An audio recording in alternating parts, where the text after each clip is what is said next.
ekonomi tumbuh terjadi. Baik, di sini saya akan membahas ada terhadap fenomena.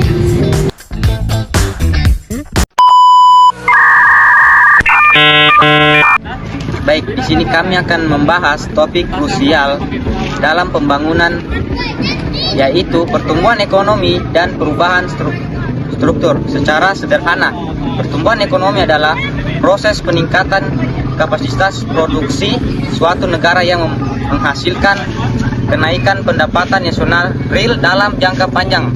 Menurut Simon Kuznets, ini bukan cuma soal angka, tapi juga tentang kemajuan teknologi dan penyesuaian kelembagaan.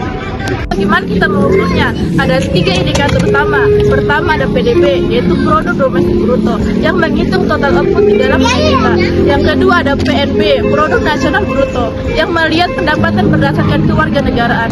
Dan yang paling sering dikaitkan dengan kesejahteraan adalah pendapatan per kapita, yaitu hasil bagi PDB dengan jumlah penduduk. Faktor pendorong pertumbuhan dibagi menjadi 3 bagian. Yang pertama itu ada akumulasi modal melalui investasi mesin dan infrastruktur. Yang kedua itu ada kualitas sumber daya manusia atau humas kapital melalui pendidikan dan kesehatan, serta yang paling krusial adalah kemajuan teknologi yang memungkinkan produksi menjadi jauh lebih efisien. Seiring ekonomi tumbuh, terjadi yang namanya transformasi struktural. Ini adalah pergeseran dari dominasi sektor primer atau pertanian menuju sektor sekunder, seperti industri, hingga sektor tersier yaitu jasa. Menurut teori Lewis, hal ini terjadi saat tenaga kerja berpindah dari desa ke sektor industri di kota karena produktivitas yang lebih tinggi. Baik, di sini saya akan membahas tentang sejarah pertumbuhan ekonomi Indonesia.